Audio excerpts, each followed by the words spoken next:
Sorry ass DJ.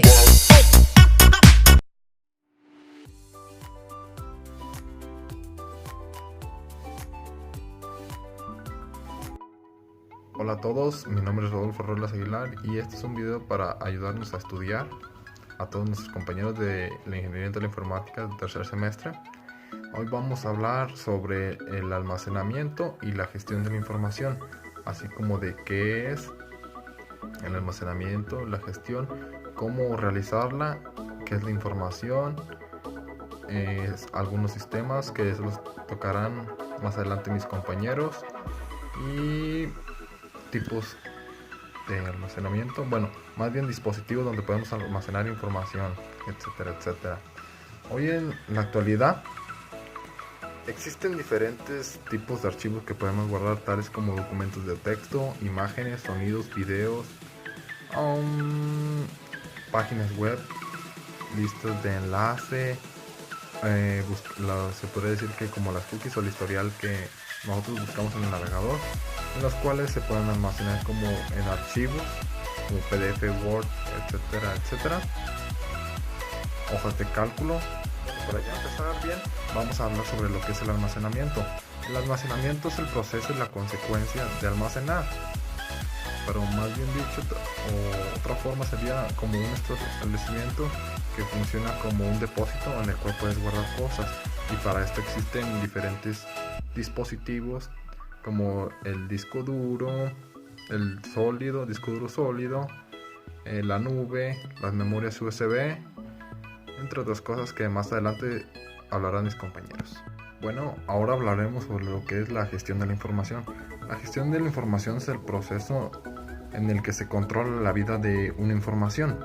Como por ejemplo, tú tienes una foto o una imagen y tú dices, la quiero guardar aquí, y la estás gestionando la búsqueda de esa información después de un cierto tiempo que tú la quieres buscar. Pues la guardé aquí está, gestiona la información, y en la cual también en la gestión de información tú le das su vida, un proceso de vida. Tú le dices cuándo quieres tenerlo y cuándo no.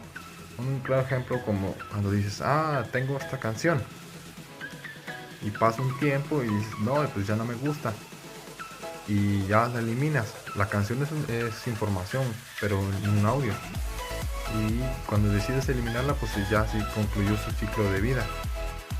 Eso es lo que quiere referirse más como a la gestión del almacenamiento, que diga a la gestión de información. Muchos pueden entender como a la gestión de información a la que es solo obtener información y almacenarla, pero no, también es cómo te llega cierta información y tú la transformas para darle como tu propia versión, o tú le atribuyes más conocimiento. Es muy importante aprender a gestionar la información, porque así vas a tener una mejor capacidad para encontrar todo lo que quieres, como seleccionar qué información quieres, cuál se te hace más importante, cuál es la que necesitas, entre otras cosas. Existen algunos pasos para que exista una buena gestión de información, la cual es la correcta selección del hardware donde se va a guardar esta información. Por ejemplo, el disco duro, una memoria USB, la nube, aunque la nube no funcionaría muy bien como hardware, pero así entenderán otras cosas. Un disco sólido, etcétera, etcétera. Sin estos pasos no es posible sí es posible, pero no es de la forma correcta, ya debido a que pues no vas a encontrar rápidamente, o se te va a perder esa información, o te la van a poder robar más fácilmente. Entonces, elegir dónde vamos a guardar nuestra información es un punto muy clave. También hay que tener en cuenta que esta información que guardamos, como si es para una empresa, tiene ciertas normas de seguridad que son a nivel internacional, tales como la UNEC ISO 27001, si no me equivoco. Era UNEC ISO IEC 2701, esa es la forma, que son tiene varios requisitos para establecer, implantar y operar la información que tú tienes. Y esto va protegido sobre todo sobre esta norma.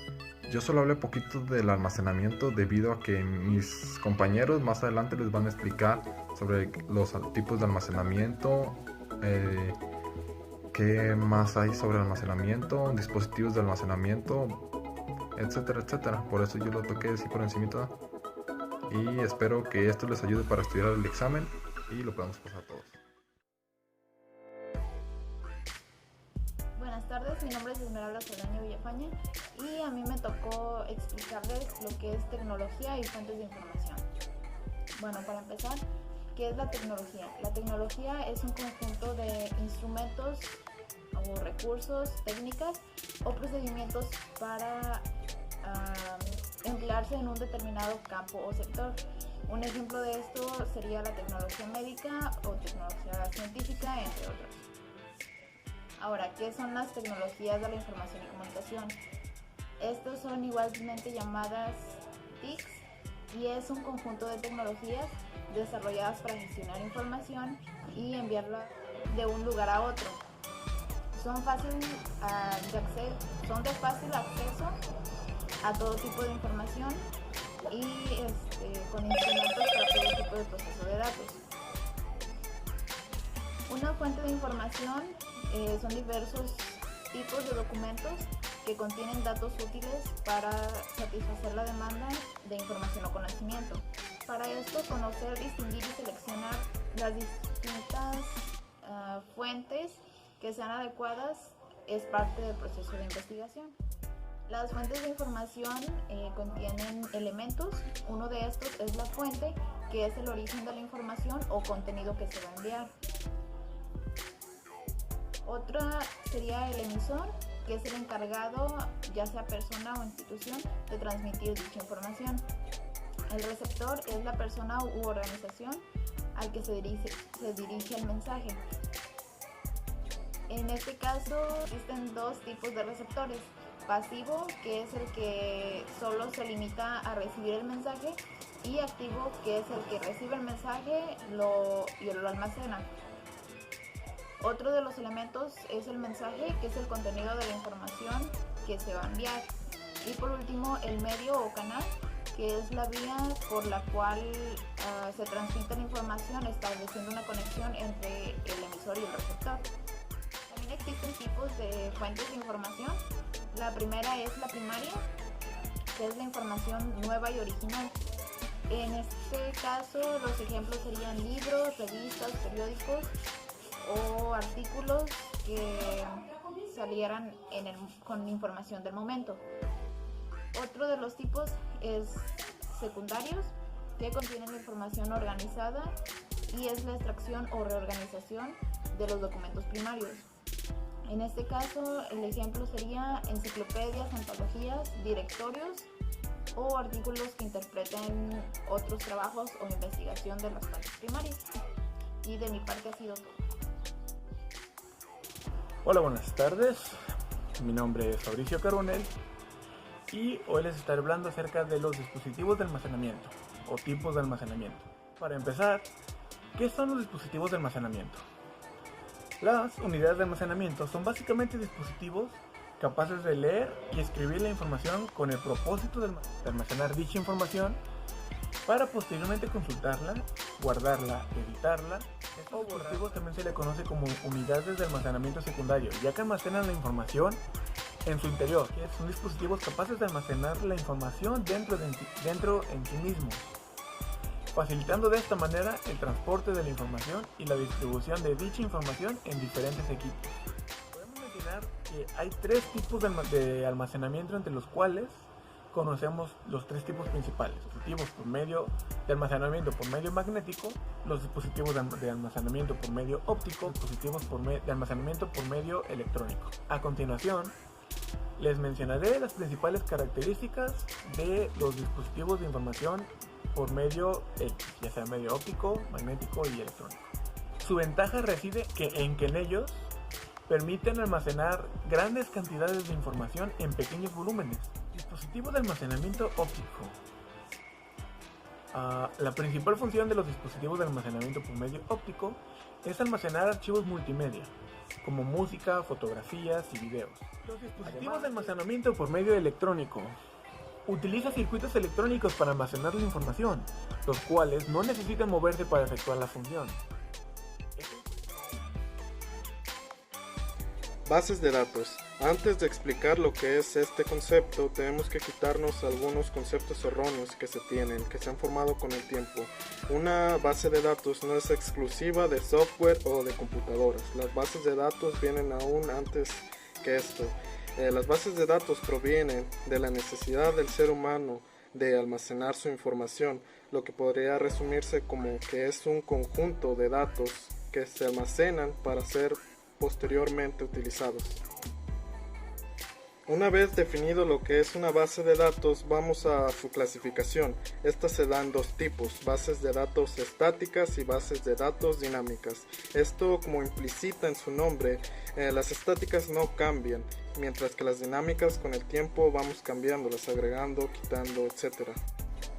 Esto quiere decir que una base de datos estática, por ejemplo, sería una que almacene datos históricos, mientras que una base de datos dinámica podríamos utilizarla en una farmacia o en una tienda de abarrotes.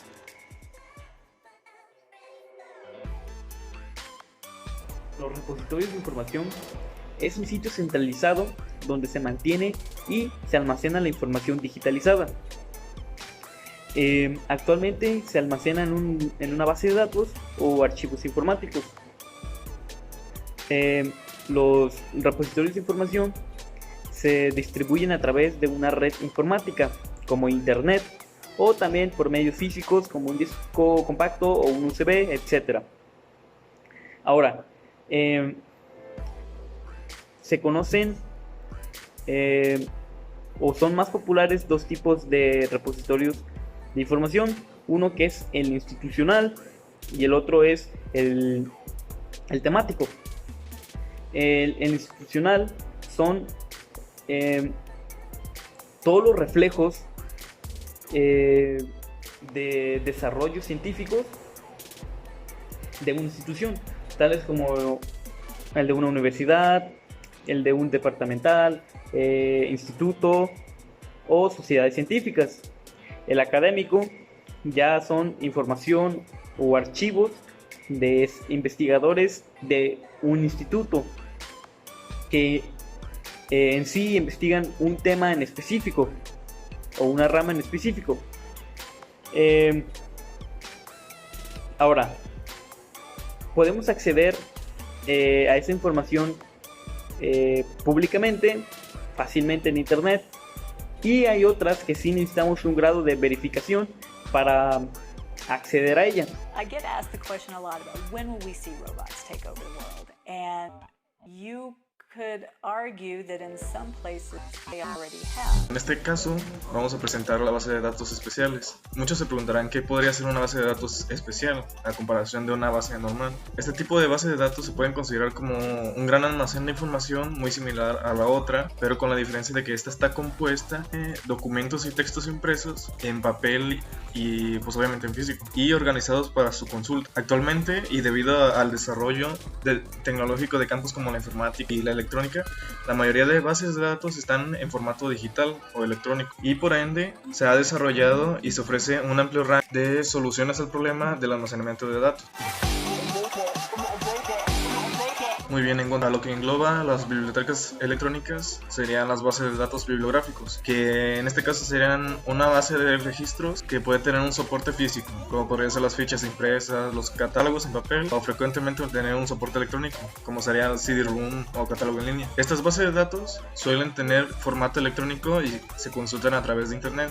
Contienen citas bibliográficas, referencias, resúmenes de publicaciones científicas, y a menudo el texto completo de los contenidos indexados o enlaces de texto completo. Un ejemplo sería como el CIAO, que es una base de datos académicos, o Google Chrome y Mozilla Firefox, que serían como tal motores de búsqueda.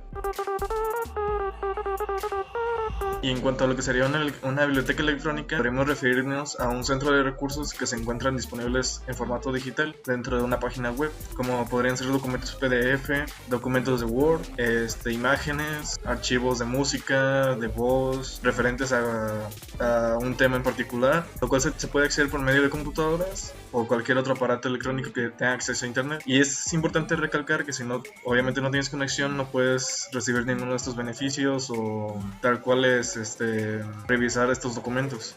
Un ejemplo de esto sería la biblioteca virtual de Miguel de Cervantes, o como por ejemplo la Wikisource, que es una biblioteca digital libre, o el proyecto Gutenberg, que te permite leer online un catálogo de 30.000 libros, que son bastante amplios. Luego Google Books, que te permite leer y descargar libros cuyos derechos de autor ya han expirado.